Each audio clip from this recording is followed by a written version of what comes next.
Friends ఈ వీడియోని చూసే ముందు ఈ వీడియోని మాత్రం తప్పకుండా లైక్ చేయండి, అలాగే మన ఛానల్ని సబ్స్క్రైబ్ చేసుకోండి, పక్కన ఉన్న బెల్ ఐకాన్ మీద క్లిక్ చేయండి, మీకు ఆల్ నోటిఫికేషన్స్ వస్తాయి. తర్వాత కామెంట్ సెక్షన్లో మాత్రం దిస్ వీడియో ఈజ్ అమేజింగ్ అని టైప్ చేయండి.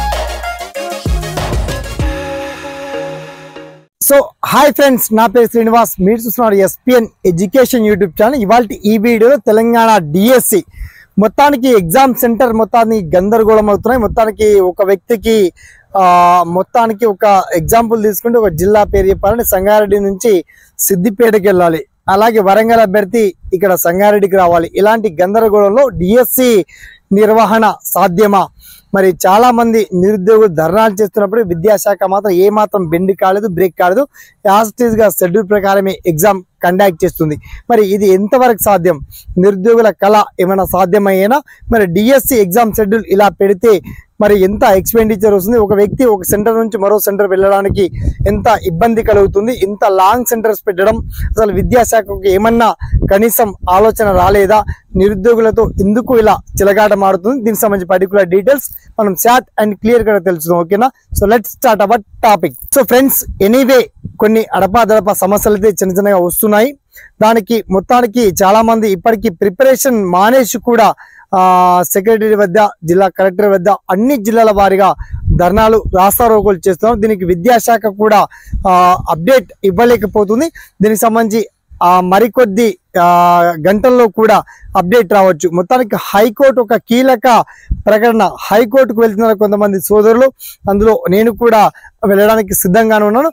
సో ఇలా సెంటర్ల విషయంలో కావచ్చు, హాల్ టికెట్ ఒక వ్యక్తి ఎస్జిటి రాయాలి, మళ్ళీ స్కూల్ అసిస్టెంట్ కూడా రాయాలి. ఇలా రెండు పోస్టులు ఉన్నప్పుడు రెండు వేరు ప్రాంతాలు, ఒక మహబూబ్ నగర్ క్యాండిడేట్ వరంగల్కి వెళ్ళి ఎగ్జామ్ రాయాలని ఇంత డిస్టెన్స్ వస్తుంది. అలాగే పోస్టుల సంఖ్య పెంచమని కూడా చెప్పాము, పెంచలేదు.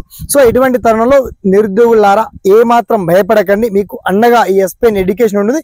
నాకు తెలిసి క్షణక్షణం ఉత్కంఠగా ఎదుర్కొన్నటువంటి అభ్యర్థులకు ఏ క్షణమైనా న్యాయస్థానమే మనకు నిలబడాలి.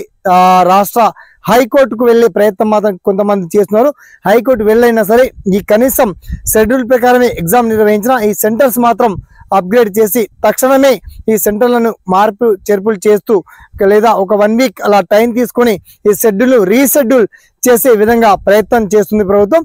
దీనికి సంబంధించి మరిన్ని తాజా అప్డేట్స్ తో మీ ముందుకు వచ్చేటువంటి ప్రయత్నం చేస్తారు. మొత్తంలో ఎగ్జామ్ హాల్ టికెట్ ఎలా డౌన్లోడ్ చేసుకోవాలి అండ్ ఎగ్జామ్ సెంటర్స్ ఎక్కడెక్కడ పడ్డాయి, సబ్జెక్ట్ వైజ్ గా ఎలా మీరు ఈ సిబిటి ఎగ్జామ్ ను ఎదుర్కోవాలి, ఆ పర్టికులర్ డీటెయిల్స్ అన్ని చాలా క్లియర్ అండ్ వెల్కట్ గా ఇచ్చాము. అయినప్పటికీ మీకు ఎటువంటి ఈ డిఎస్సి గురించి సలహాలు, సందేహాలు వచ్చినా మనకి డిఎస్సి ఎంత ఇబ్బంది పడుతుంది, నిరుద్యోగులకు ముఖ్యంగా ఎగ్జామ్ సెంటర్ విషయంలో ఎంత ఎక్స్పెండిచర్ వస్తుంది, ఇవన్నీ పసిగట్టి ఈ వీడియోలో మీకు ఏ విధమైనటువంటి సహాయం కావాలి, ఎటువంటి డౌట్స్ వస్తాయి, ఆ పర్టికులర్ డీటెయిల్స్ అని కామెంట్స్ గుర్తించండి. అలాగే ఈ వీడియోని మాత్రం ఒక 10 మందికి షేర్ చేయండి, లైక్ చేయండి.